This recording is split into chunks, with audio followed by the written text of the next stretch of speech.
If you're not buying bottled gravy, jarred Béchamel sauce, canned Veloute, or cheese sauce in a tube, then why are you buying bottled cold sauces for your salads in the summer? Because a salad dressing is really just a cold sauce for summer and something that you can definitely make yourself and leave out all those unnecessary ingredients. It's summer salad dressing secrets today on the Carefree Cooks Code. I'm Chef Todd Moore, and this is the Carefree Cooks Code, every Tuesday live at noon Eastern. Here's our challenge. How can home cooks cook freely with creativity, confidence, and pride while ignoring recipes and still impressing themselves and others with what they cook? Well, the answer is found in becoming empowered with how cooking works, using dependable and repeatable methods of cooking that work for any ingredient, for any diet, and any desire, just like chefs do. And we'll know we've cracked it when everyone sees cooking as an exciting and rewarding way to improve their relationships, their lifestyles, and their health through better food and cooking. This is the Carefree Cooks Code. Hey, welcome back to the Carefree Cooks Code, everyone. This is the weekly show for the methods, the techniques, the insights into better food and cooking. We don't cook, but what you learn here makes you better when you do cook. And of course, we're live every Tuesday at noon Eastern time. Go looking for past videos if you'd like. In the archive on Facebook, it's facebook.com/chef.todd.moore/videos. We get together every Tuesday because we're carefree cooks. What do? We create our own recipes. What happens then? Well, it brings friends and family together. You get very popular when you cook well. What happens then? Well, geez, if you pay attention, you learn every time you cook. And then what happens? Well, you wind up creating your own cooking style. Why? Because you practice pro methods and ultimately you wind up loving your cooking instead of it being a chore. I'm so glad we are back together again today. Do I start every show that way? It's true. It's honest. I'm glad we're back together. I look forward to Tuesdays because we get to look into the hows and whys behind cooking so that you can become truly free in your kitchen, cooking with creativity and confidence. And part of the journey toward becoming a carefree cook is making many of the ingredients, the condiments, the sauces, compound fats, flavored oils, stocks, and so on, the things that maybe you've been buying for years, because it's lesser quality and it's more expensive. Always lesser quality and more expensive than the simple things that you can make with the ingredients that you already have in your home. So today I'm going to show you how we're going to knock off one more thing that you don't have to buy and absorb some of those preservatives and stuff. But first, I've got a true or false for you today. If you've been here at the Carefree Cooks Code for 3+ years, every week, I do a what am I? Or a true or false question, and then you reply in the comment section below. And at the end of the show, I'll tell you the answer. So today is a true or false question. This is one actually posted on one of my free classes. So play with me. Tell me in the comment section below, true or false. You do not know what you are doing, Todd. This is an actual Facebook comment, but the person, I blacked their name out. The person has since apologized to me, said that he was having a bad day, just didn't really understand. We're best of friends now, so this is all in good jest, okay? So tell me in the comment section below, Todd, you do not know what you're doing, and I'll have a detailed answer for you at the end of today's show. Okay, very tongue-in-cheek. Look, carefree cooks make their own cheese sauce. They make it from scratch because they know how to make a basic bechamel sauce. They know how to make roux and add milk to it. This is what I show you in Web Cooking Classes Lesson Week 12.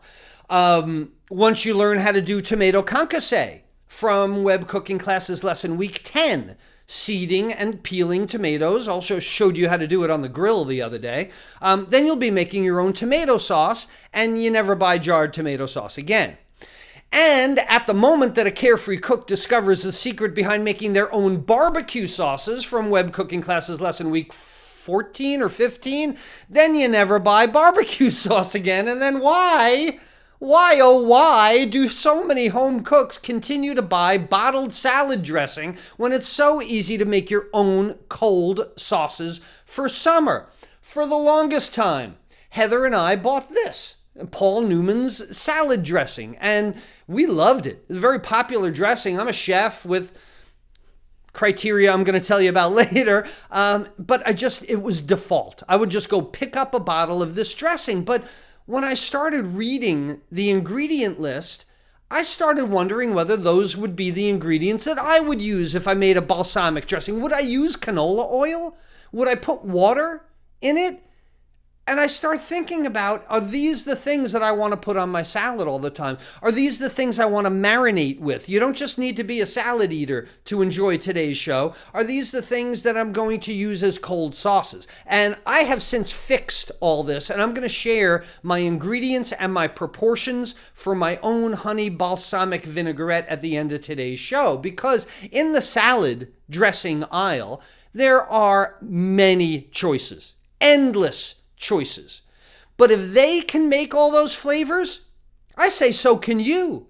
It's not high-level skill to make a salad dressing, but it might be a little more skill. You might need more skill to leave out the binders, to not find monosodium glutamate.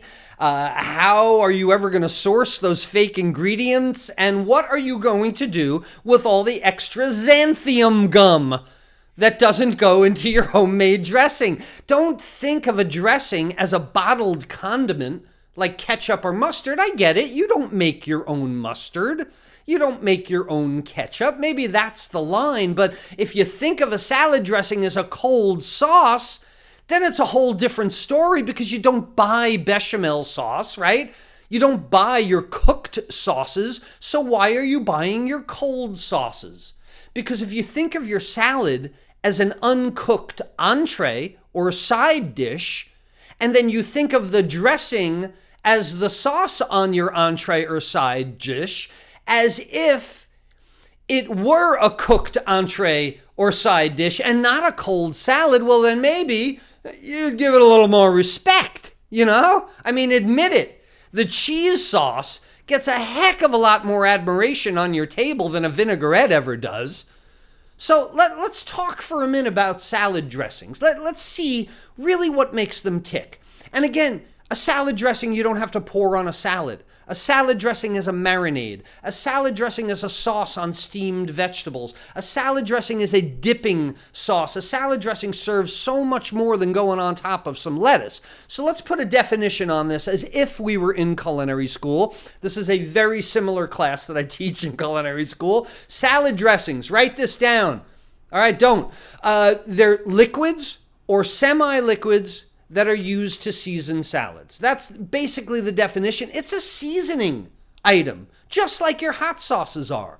And if you remember the difference between flavoring and seasoning from my 5 skills taught in culinary school class, many of you got started that way. It's one of the main elements, one of the main tenets of all of culinary expression is the difference between flavoring and seasoning. Well, your dressing serves the same function as a sauce.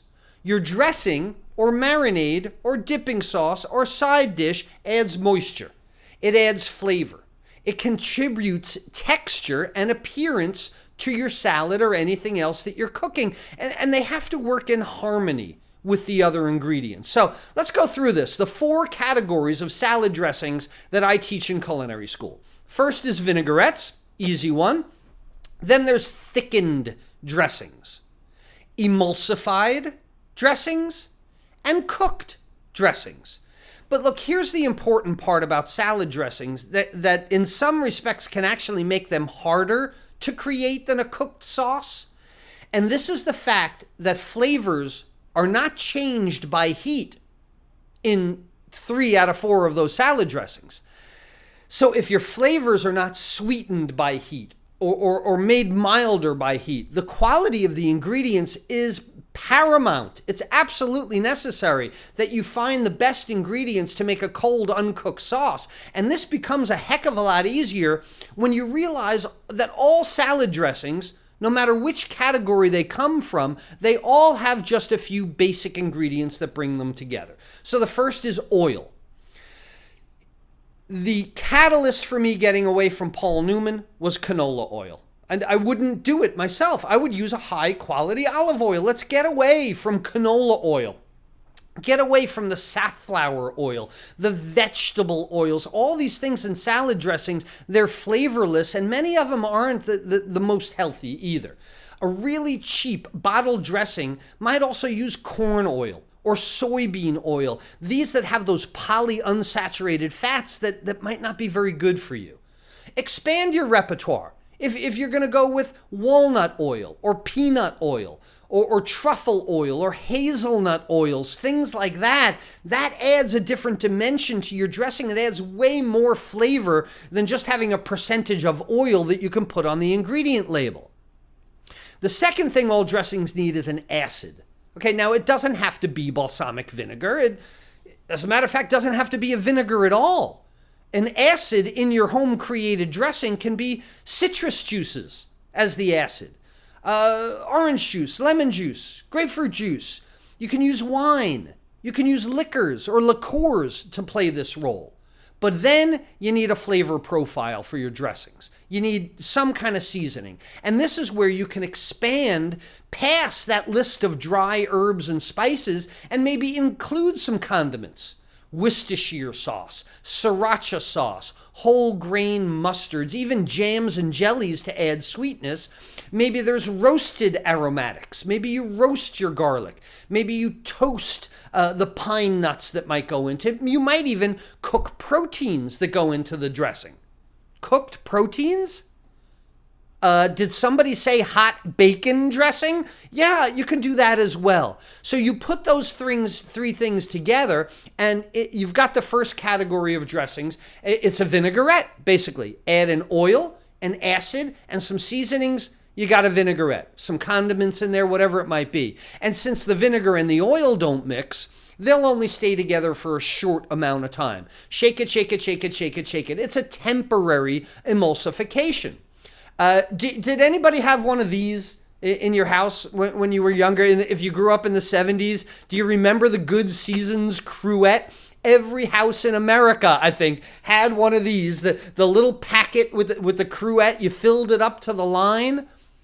But these packets, they're filled with xanthium gum, maltodextrin, guar gum. When I'm making my own salad, I'm not adding guar gum. It's not in my pantry. I'm not sure I would know what it looks like. So now what happens to a dressing when you add a thickening agent to it, right? A vinaigrette is thin. What if you add a thickening agent? And that's where we get into the next two types of dressings, emulsified dressings and thickened dressings. And then again, the last type, a cooked dressing, is where we use a cooked thickener. So let me explain. They get kind of balled together. They get shaken up together. Temporary emulsification, two things that don't mix. You shake them up, you put them in a blender, something like that. They'll stay together for a short amount of time. They'll separate again. You got to shake it up. But if you simmer some soy sauce, got it. And then thicken with a cornstarch slurry, right? Where's my cornstarch slurry? There we go. Thicken it with a cornstarch slurry, simmer some soy sauce, and thicken it with a cornstarch. I just like saying that. And then you let it cool. Now you've created a condiment, right? You've created a thickened soy sauce as an ingredient. You could use this as an acid along with some sesame oil, and you have a thickened soy sauce dressing, right? So let's do another one. If you wanted something sweeter, try a cooked fruit dressing. Cook down some strawberries, some blueberries, even some honey or molasses, and these things can act as thickeners. Pureed fruit, simmered, thickened fruit. Then you get into yogurt, sour cream, or if you know how to work with gelatin, bloomed gelatin can be thickeners for your dressing if those ingredients are right for your diets or desires. They're not xanthium gum, at least, right? But now thickening is different than emulsifying. Emulsified dressings have to have an emulsifying agent. An emulsifying agent is an ingredient that brings together two unmixable ingredients, like our oil and vinegar in the vinaigrette. And while the vinaigrette is a temporary emulsification, adding an emulsifying agent will hold those two things together in suspension almost permanently. That's what mayonnaise is. Eggs and oil is mayonnaise. Two things that don't normally mix together. Salad dressing is the same thing pretty much as mayonnaise, a Caesar salad dressing. Eggs and vinegar are held together by an egg yolk, which has lecithin. Lecithin is a natural emulsifier, and I don't know why some of these bottle dressings don't just use natural lecithin instead of guar gum. But here again, the quality of the ingredients are still very important, but they matter less than the process, the emulsification process. It doesn't matter how you shake up a vinaigrette, but it certainly matters how you create an emulsification for your Caesar dressing or like a really good pesto sauce. The reason pesto has pine nuts in it, because pine nuts have lecithin. Pine nuts are the emulsifying agent in your pesto. Otherwise, you get oil that rises to the top and pureed basil that falls to the bottom. So this week, I want to help you save some money. I want to help you save some valuable time. I want you to increase your enjoyment and your pride while probably improving your health, all by starting to make your own salad dressings instead of buying bottles at the grocery store. I mean, it's just another piece of the puzzle in trying to break the Carefree Cook's code, because once you start making your own cold sauces for summer, you'll have flavor combinations that aren't available in the store. I mean, you can't pour balsamic vinaigrette on every salad, every side dish, or every marinade you ever make, right? What if you're making a steamed soy honey salmon dish? Okay, let's take a piece of salmon, simply mix together some soy sauce and some honey, steam the salmon, pour it on top. It couldn't be any easier, right? But you want a side salad or your green beans maybe that are steamed and then a sauce on top of that. You want them to match the flavor profile, right? So now you have the ability to make a sesame ginger vinaigrette to complement the meal. You might not find that on the shelf at the grocery store, but you can make it very quickly. So the real lesson today is that bottled salad dressing isn't about just putting something on lettuce. Think of it as a cold sauce of the summer, just like you do your hot sauces of the winter. Again, all kinds of respect to your cheese sauce that goes on macaroni. All kinds of disrespect for what gets poured on the lettuce or marinated with the green beans. Let's start to elevate the respect for the cold sauces, because as a carefree cook, you're always matching that dark beef gravy, right, with your beef in the winter, or a lighter chicken veloute sauce with your chicken dishes in these other seasons. But now is the time to start matching your salad dressing to the rest of the meal.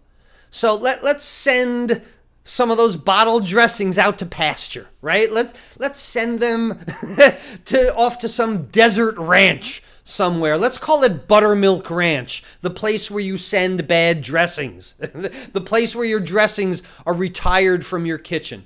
That brings up another thing. If you're going to pick dressings, I'll give you just a quick editorial. I don't like telling people what to eat, but get away from the Buttermilk Ranch. Get away from these heavy, thickened, emulsified dressings. Much better for your health. Much less calories with vinaigrettes, because I would rather have ice cream or key lime pie at the end. Buttermilk Ranch dressing can have as many calories as key lime pie. I'd rather have the key lime pie or chocolate or something like that. Okay, so I promised on that soapbox now. Here it is. Here's my formula for my honey balsamic vinaigrette, okay? So now is another thing that you read on the bottles of some of these salad dressings. They're like 15% balsamic vinegar. So you got to scratch your head. The bottle's 100% full.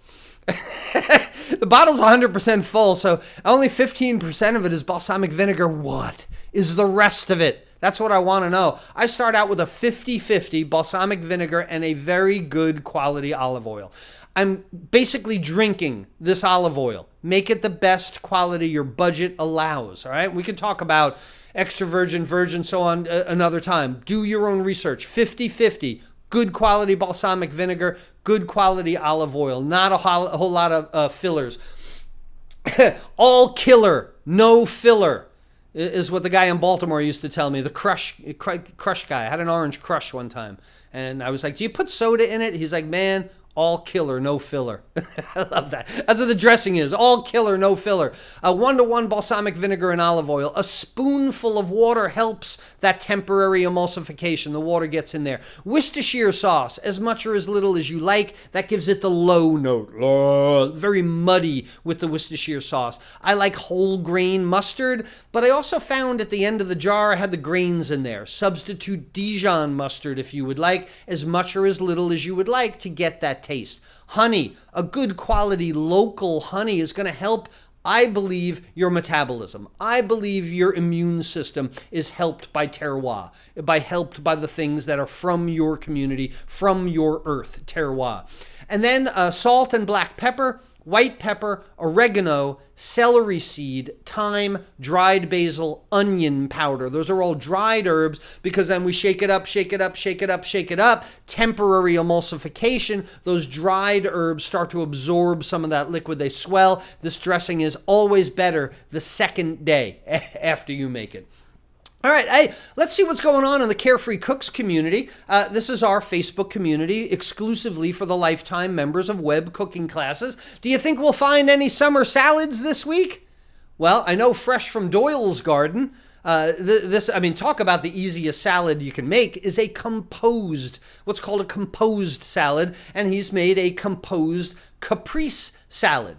Composed means that you just gotta pick the tomatoes, slice them, put a slice of cheese on it, a basil leaf, drizzle some olive oil or now Chef Todd's balsamic dressing, and you've actually got finger food. That's a salad as well. Oh my goodness. My favorite post in our Carefree Cooks community of the week, maybe of the year, I don't know. I love when people admit things. So Jim, thank you, Jim, for sharing the fact that anybody that knows him knows he's not a huge fan of vegetables. So Jim writes, I hate veggies. And there's a lot of people that don't like veggies. That's okay. Usually like you weren't introduced to them, or a lot of people have digestive issues. But Jim saw my ratatouille on the grill episode last Thursday, and he was inspired to use the veggies in his garden the same way that I did, and there it is. So what do you think Jim writes now, the guy that was never a big fan of veggies? Hey, I kind of liked it. I like veggies now, Sam I am. I would eat them on a train. I would eat them. Anyway, it goes to what I have said for so many years. Most people don't like a certain food because it was never cooked right. People tell me, oh, I hate my mom's meatloaf. She probably made a lousy meatloaf. Go back. Sorry, Mom. Go back and examine some of these foods. Jim did not like vegetables until he put them in a cast iron skillet, grilled them, made them really nice and sweet. Now I think Jim is maybe a small fan of vegetables now. Excellent job expanding your variety, your palate, your vocabulary. 10,000 extra points for Jim. Good for you. Vince had a fresh food from the garden problem too. But not anymore. All that fresh basil he just picked turned into a pesto with pine nuts. See, Vince knows pine nuts are the emulsifier. Some garlic, some olive oil. Nicely done. Man, that's much better, right? Turning this into pesto is much better than throwing out your basil 3 days later. Okay. So let's get back to today's true or false. You do not know what you were doing, Todd. Again, me and this guy are friends now. This is entirely tongue-in-cheek, but it gives me an opportunity to brag a little bit. Let's examine this a little bit further because, I don't know, maybe I don't know what I'm doing, Anybody who's an author, anybody who's an artist of any regard, I know many of you are expressive, creative people. Don't you always have that fear that you're going to be found out as a fraud? one day, I mean, I've been doing this for 13 years now, just have helped thousands of people all over, but I still wonder, someday, is someone going to expose me as not knowing what I'm doing? Or not, you know? Look, you may not have noticed, but I have 3 letters after my name, a C, and an E. I'm proud of them. I earned them, okay? And it's a big deal in chef circles. It's something that's pretty difficult to attain, and there aren't many of us. Those 3 letters mean Certified Culinary Educator. And here's what I have to do just to be allowed to take the tests. Okay, you got to do a whole bunch of stuff before you're allowed to even take the tests to pass for certification. So if you want to know if I know what I'm talking about or not, or why I enjoy sharing all that I've learned, is because I've learned so much. Oh my God, I can't keep it in, you know? I have got to give it to you. So to even get to take the tests, you need a 2-year degree in culinary arts, plus a 4-year bachelor's degree in any discipline. You need 6 years of college, basically. And I have a dual culinary degree in professional cooking and baking, as well as a 4-year degree in broadcasting and journalism. Then you need 120 hours of educational development and a minimum of 8 hours in curriculum planning and development. You need hours in evaluation and testing, teaching methodology, and educational psychology. You need another 120 hours in nutrition, in food safety and sanitation, as well as supervisory management. You have to have at least 2 years as a chef de cuisine or an executive chef. You have to have supervised at least 2 full-time people in the preparation of food. I have 7 years experience as an executive chef, and I've managed up to 60 chefs and cooks at one time. I ran a hospital kitchen feeding 8,000 people a day, and I was part of a team at the National Security Agency feeding 30,000 a day. I've worked in some kitchens, okay? Then you have to have 1,200 classroom hours of direct contact teaching time, and I've spent at least twice that amount of time in a classroom face-to-face with students. But then if you add up all my videos and online courses, I mean, it's a countless number of hours that I have spent teaching about food and cooking over the past 20 years. Then, to get to take this test, you have to create a video showing you teaching in the classroom. And of course, you know I have no problem making videos. I have more than 1,000 of them floating around the internet on Facebook and YouTube. But then you got to take a very comprehensive written test about food, about cooking, about teaching, about sanitation, nutrition, and supervising people. And then if you pass that, you get to take the 3-hour practical exam. And within 3 hours, you have to make 60 ounces of consommé. Consommé is a clarified stock that takes about 3 hours to finish. There's no rushing consommé. I don't know how I did it. You have to make 1 quart of velouté sauce. You have to make a quart of espagnole sauce. You have to make 2 chicken entrees, starting with a whole chicken to demonstrate your knife skills. And you have to make 2 fish entrees, starting from a whole flounder to demonstrate your fish butchery skills. And you also have to use at least 1 item from a seafood basket in that entree. By the way, I did the shrimp stuffed flounder pinwheels, the same ones that I teach in web cooking classes, lesson 6, I think it is. Well, you got 3 hours to do all this, and you've got some very self-important exam chefs looking down their noses and over your shoulder, taking notes, very often going, making that tisk sound under their breath. During this test, you have to limit your wasted food. They weigh your waste.